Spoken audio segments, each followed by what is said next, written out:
Okay, kamusta po? Magbibigay tayo ng mga tips, basic tips para sa mata, mga eye exercises para guminhawa yung mata, kung laging malabo, pagod, di ba? Siyempre, kaka-computer. Meron tayong mga simpleng exercise. Itong mga eye exercises, di ba?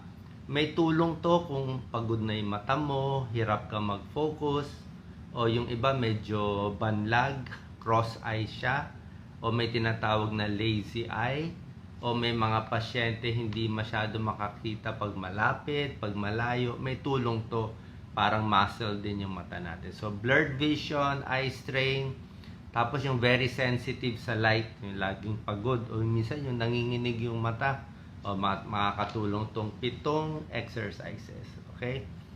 Unang-una, pag gumagamit kayo ng cellphone, di ba, nakita ko, ang dami nakaganyan, di ba, nakatutok. Every 20 minutes na naka-cellphone o naka-computer, kailangan magpapahinga kayo ng 20 seconds.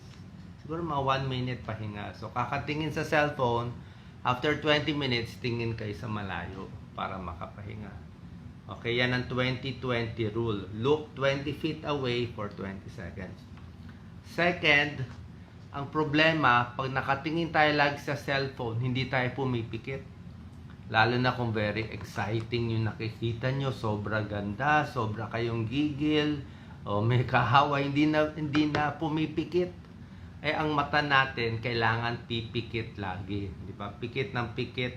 Kasi pag pumipikit, dyan nare-relax at dyan nababasa ng luha, tear film. So, blink. Try niya magpikit-pikit mga for 1 minute. Yan ang turo dito. Pikit na pikit. Press niya lang. Lalo na kung very dry.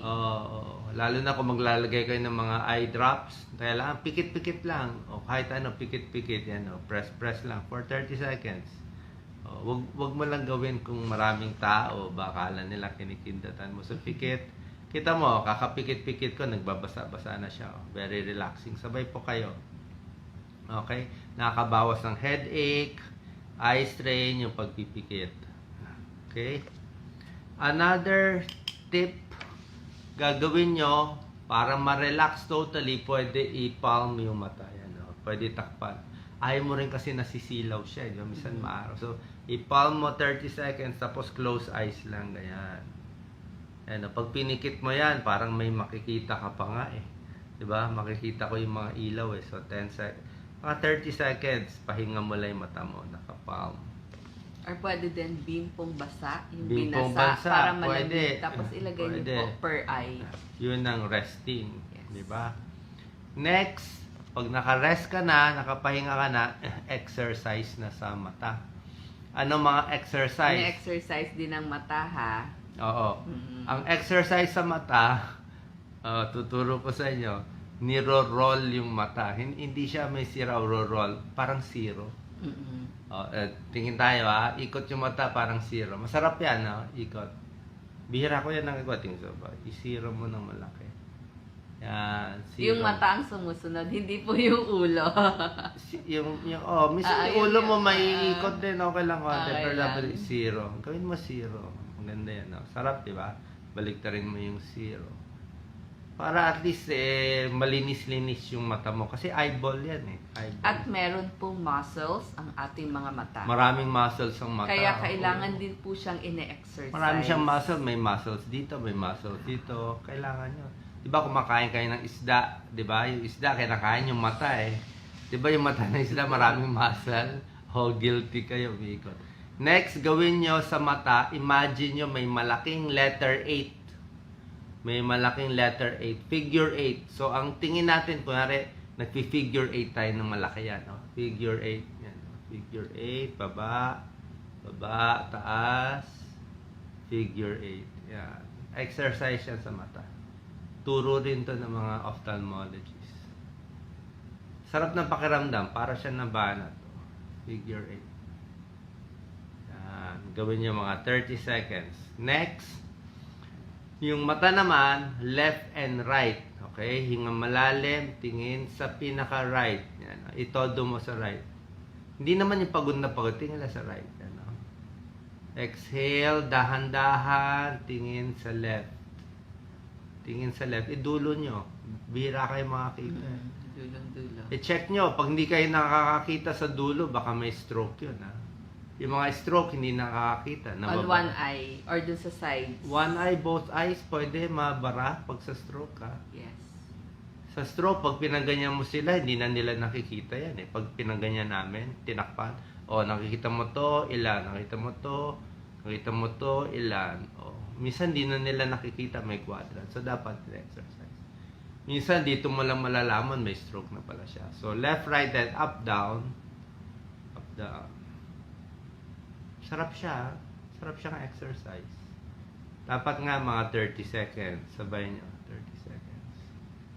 Tapos, pwede rin yung kamay, nandyan, yung ulo naman na gumagalaw. Try mo, Lisa. Ulo gumagalaw. Yan o. Pwede rin to sa vertigo. Yes. Pwede ito sa vertigo. Para mawala po ang inyong mga hilo o dizziness. And number 7, ito yung masarap na exercise para sa lumalabo ang mata, near and far. O, lagay nyo mga 1 feet away ang daliri, mag-focus. Sabay mo, Lisa. Focus kayo. Try nyo. Masarap to. Focus. Tayo malalabo ang mata, hirap na tayo mag-focus, di ba? Pag nagfo-focus, nagko-contract yung muscle natin. Yan, pinipilit mo mag-contract, hindi malapit na naduduli 1 feet. After 10 to 15 seconds, mag-focus ka ng mga 10 feet away. O tumingin Malayo. ka sa malayo. O tingin kayo dyan sa likod, malayo-layo. Lalo na po pag nagko-computer kayo. O, tingin kayo malayo muna, nagsa-cellphone. mga 10 feet away. Okay? After 15 seconds, tumingin kayo ng mas malayo pa. Kung meron kayong matitingnan malayo sa labas ng bahay, tingin kayo ng malayo. Mas malayo, mas relax, di ba? Ano? Pag malayo ang tingin mo, relax yung mga muscles eh. Tapos, papracticein natin ulit yung muscles mo. Babanatin natin ulit. Tingin ulit sa malapit. Tok, Lisa, sabi mo. Tingin ulit sa malapit. Ano? Pag tumatanda, nahirapan na mag-focus eh. Malabo na dito sa malapit. Di ba? Hirap na natin makita. Pag nagbabasa ng libro, kailangan mo na ng mataas na grado. Tapos tingin ulit sa 10 feet away. Tingin ulit sa 10 feet away. Tapos tingin ulit sa malayo, mga 30 feet away o 50 feet away. Ginagawa ito mga 3 times, 4 times. Nakaka-relax ng mata. Okay? Yan lang po. Simple eye exercise. Makikita niyo mamaya, mas nare-relax na kayo. Okay, may nagtanong po, malabo daw ang tingin niya pag sa malayo. Visit po tayo sa mga libreng, meron pong mga nagsusukat ng grado, libre lang po sa mga malls, sa mga nagtitinda ng salamin. May doktora po doon, optometrist, doktor or doktora. Libre naman po ang pasukat kung talagang kinakailangan na magsalamin. Pag humalayo sa malabo sa malayo, kailangan na po ng salamin. At pag nagbabasa ho kayo ng mga maliliit na letra, malabo din, kailangan na rin po ng reading glass. Okay. So, yung atin, para lang mas ma-relax at makatulong konti. Alam niyo po, na-exercise, katulad ngayon, no? In-exercise ko lang mata ko, tingnan nyo, tumingin kayo. Di ba mas lumilinaw?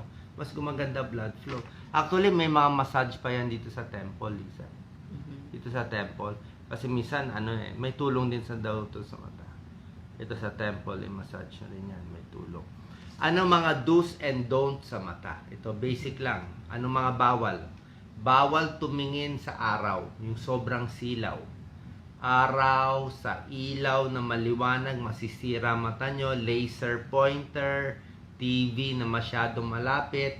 Kahit yung cellphone nyo, di ba, pag malakas yung ilaw, sasabihin, warning.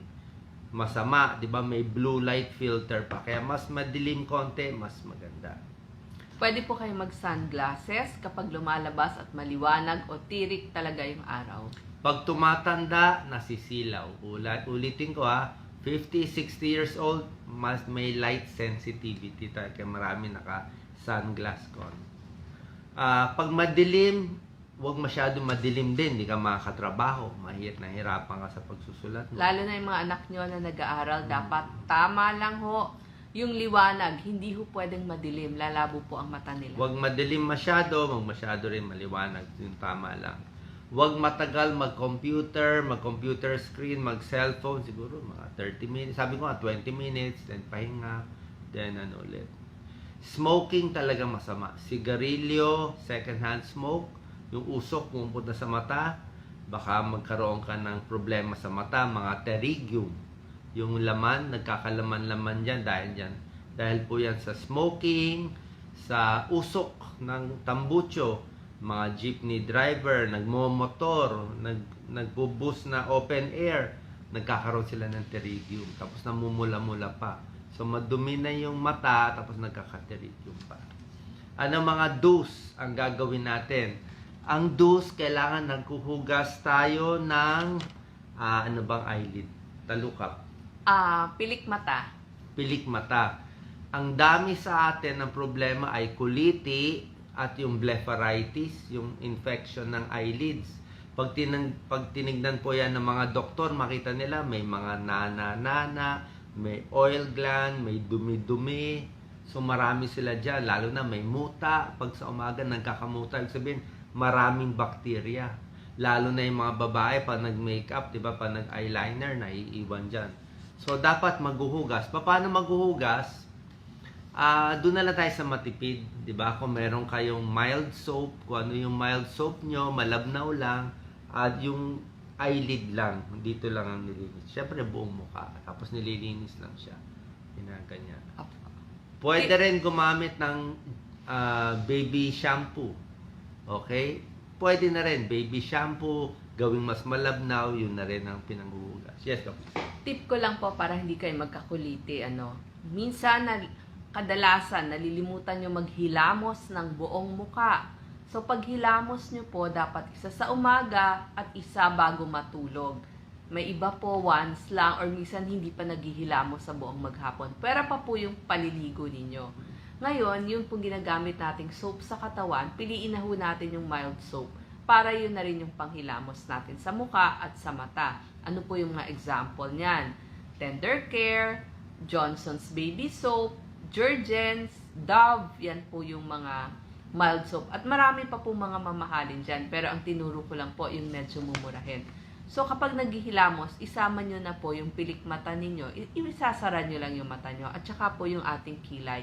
Para maiwasan po yung pagkakaroon ng kuliti sa mata. Marami talaga ng kakakuliti. Ako rin, nagkaroon din ako ng pamumula dito. Meron din ako infection dito. Ito si Doc Lisa. Actually, ang reseta sa akin ng ophthalmologist ko is antibiotic. Meron akong tobramycin ointment. Ang payo ay kukuha pa ng cotton buds. Tapos yung tobramycin ointment, eyelid scrub. Ini-scrub yung mata, ginagano, no? Doon sa may buhok-buhok. Sa buhok-buhok dito, ini-scrub yan. Ang buhok dito, ini-scrub. Dadaanan nyo. Pabalik-balik na daan. Pero payo lang to ng doktor. Pag nagpa-check ka, meron ka pang antibiotic na pinapahid 3 times in a week para mabawasan yung bacterial load. May tao kasi talagang maraming Staph aureus, may mga bacteria. Pero kung hindi naman kayo makakabili at hindi naman ganun kalaki ang problema, yung mga baby shampoo, pwede na rin yun paghugas. Pag tatanungin natin yung mga eye specialist, yung iba sasabihin nila, ayaw namin ng baby shampoo, ayaw namin ng sabon, gusto nila yung mamahaling, maraming kasi binibentang mamahaling panghugas lang ng mata. Sa tingin ko maganda naman yun, kaya lang kung may pera tayo. Kung wala naman tayong maraming budget na mamahalin ng panghugas lang ng mata, sa tingin ko mild soap, or baby shampoo, mild lang, hugasan lang, tapos warm water, may tulong na po yun. Pwede rin cotton buds, nililinis din ng warm water. Minsan yung cotton balls, ginaganon-ganon mo rin. No? Pag sa umaga marami kayong muta, ibig sabihin maraming bakterya yon. Malapit na kuliti, hindi sa paninilip pa, talagang kuliti sa bakterya. Kakain ng foods maganda sa mata. Ano ba maganda sa mata? Carrot, vitamin A. 'Di ba? Vegetables, mga dark leafy, green leafy vegetables, kangkong, broccoli, kamote tops, spinach. Yan talaga, maraming green leafy. Yung mga yellow na pakwan, makukulay, maganda yan sa mata. Isda, na taba ng isda, omega-3 fatty acids, tapos yung mga carrots, kamote, may tulong yan.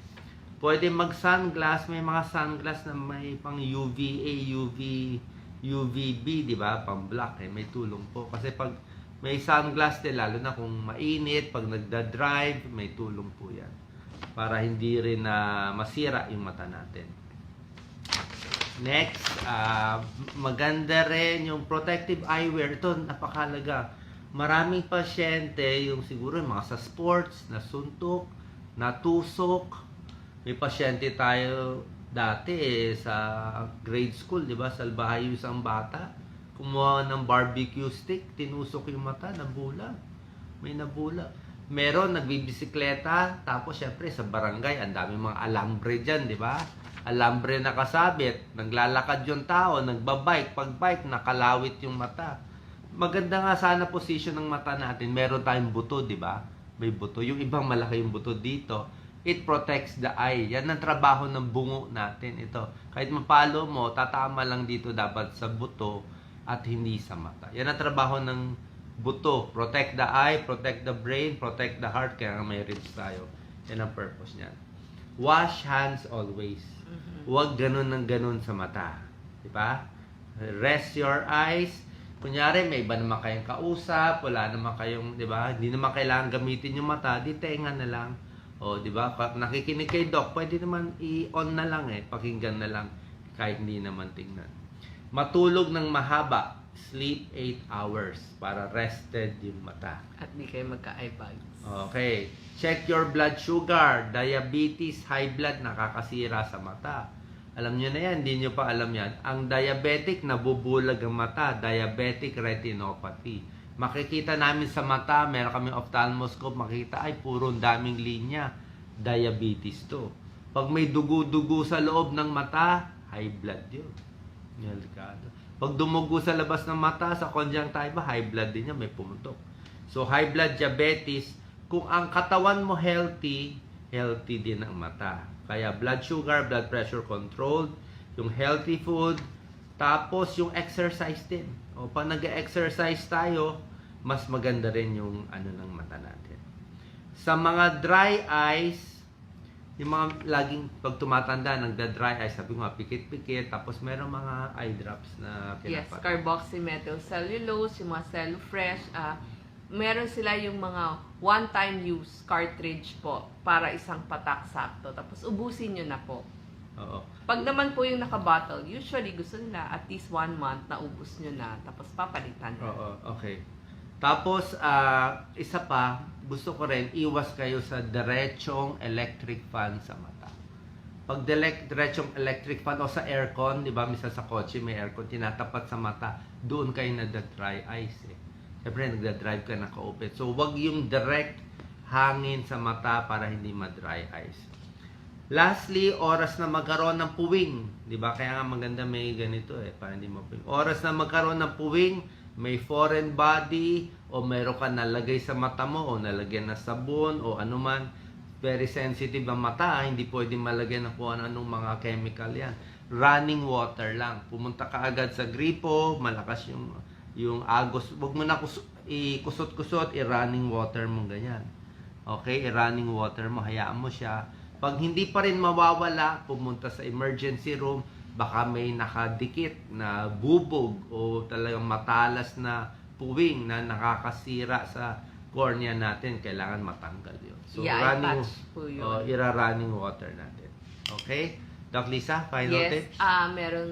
Meron pong itim minsan, ang tawag doon, floaters. Yung parang lipad ng lipad doon sa paningin nyo.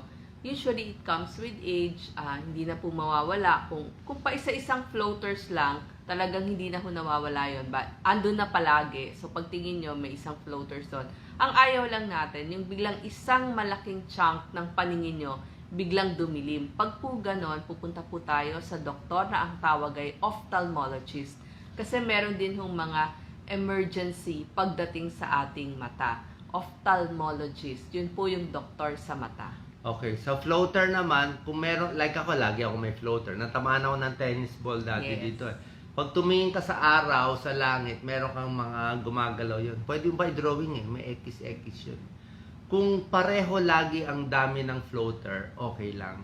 Pero yung dati, konti lang floater mo. Tapos biglang dumami yung floater mo. Nasa loob kasi ng mata yun. Papacheck tayo sa ophthalmologist. Hindi natin alam baka may nangyayari doon. Okay, so regular check-up sa ophthalmologist.